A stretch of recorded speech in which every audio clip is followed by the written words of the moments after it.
I'm Jill Stein. I was the Green Party presidential candidate in 2016 and 2012, and I'm here because we have no other option. We have to fight the war machine, which has basically put us all in the, in the crosshairs right now. Our lives are on the line.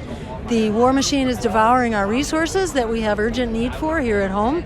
2/3 of our discretionary budget right now is going to the war machine if you include the VA and the Department of Homeland Security and nuclear weapons. It's 2/3 of our discretionary budget, and we have urgent needs right now for healthcare and housing and 22 million kids in poverty. We have things we need to do, but we're sending, $110 billion to keep a war going in Ukraine that's only sacrificing Ukrainians. I mean, there's horrible, and it's known that there is no future to the war. And I just also have to say, we are very much in the target hairs of the use of nuclear weapons. They are on hair trigger alerts.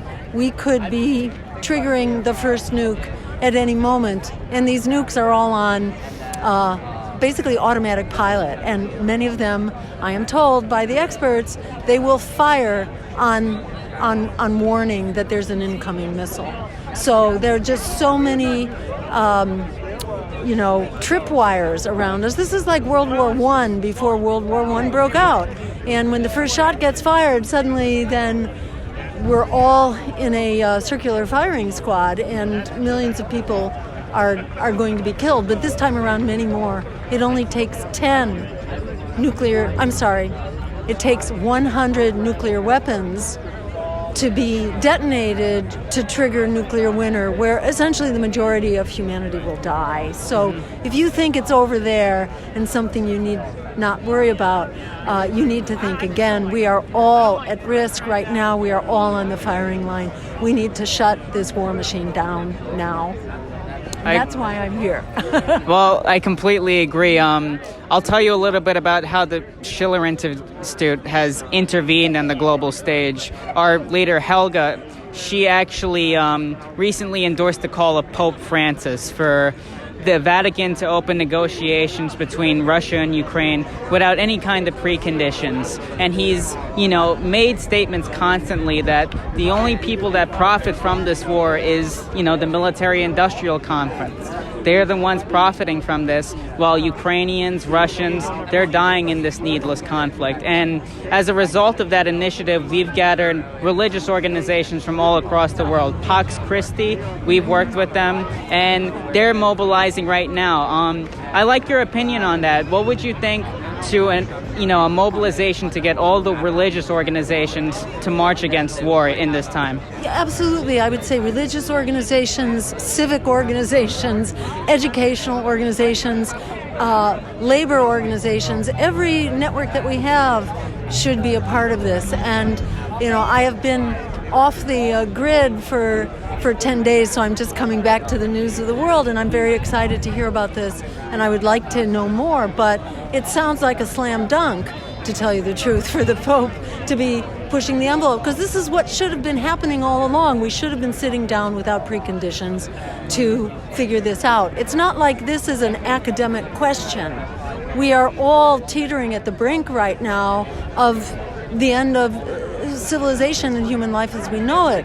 So there's no reason in the world that should hold anybody back from supporting what is the best option so far to actually move this forward. That's got to be done, and I think that's great that the Pope has the courage to insist that happens. Jimmy Carter right now, this much I've heard, he's kind of going into hospice right now. I wish he would take a stand right now and also say, this is the time for us to create a peaceful world, and for him to make that kind of his last wish, I think would be really wonderful and inspirational. I think anybody who has the interests of humanity and the planet at heart should be behind this. It sounds great. Absolutely.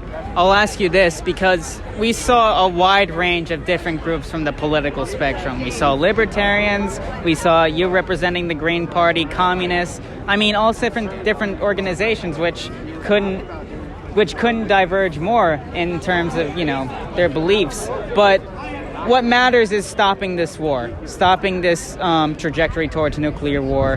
How do you think this rally will impart to people that, listen, we have to break through whatever divisions exist. We can't be divided. We need to work together to do this. So in my impression, people actually have pretty fluid politics over the course of years. And you'll see people who support Donald Trump, one year they came from supporting Bernie Sanders, or Barack Obama, and they were disappointed in what happened, or vice versa. So you see people on the left shifting right, you see people on the right shifting left, and people in the center going in both ways. So the ideologies, in my experience, are somewhat fluid, especially for people who, for whom this is not like their total guiding passion in life. Most people are not there, and our politics shifts. But what doesn't shift is the power of the elites over everybody else. And what the elites want to do is keep us divided and conquered into a lot of arbitrary ideological divisions. So I think it's really important. And to me, I really feel that being here, and it makes me remember back to 2012 and 2016. In our campaigns, we were working very closely with libertarians. There were a lot of libertarians that were part of our camp. We didn't agree on everything, but we agreed on a lot of basic principles of democracy, justice, climate protection, and peace, and that's a lot right there. I think that's all we need. And we change each other. I think we change each other by working together and working in coalition. So we don't have to prejudge this thing. Let's just get started, because our lives depend on working together now. Last question I asked, what would you think were the most potent, powerful speakers you heard today? And what were the best aspects you think of this rally? So I was inspired talking to everyday people out in the crowd, that I actually did not listen to the speakers. I found it impossible to in a sense, it's better that you talk to them. Totally, because you can always go online and hear the speakers, but you can't get this crowd together. So I just said, hell with the speakers, I'll go check them out, at my convenience another day. The speakers seemed wonderful, and the messages all seemed very concluent. I didn't agree with everything that everybody said, but that didn't matter. What people were really doing was building momentum to stop the roar. So it was wonderful. It was really a great community feeling, and it leaves me feeling really excited. What you said you were talking to, the general masses. What were you hearing from them? That we have a desperate problem. I mean, I really heard how despairing people are about the war and about government as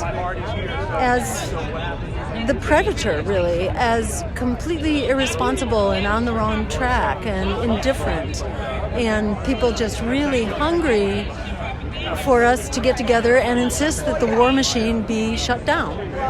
So, and I heard so much gratitude from everybody, for everybody. There's just a lot of great appreciation and sense of family and community going on here, which is really great. And it's a terrific place to start and, to just keep our eyes on the prize and let's get the job done.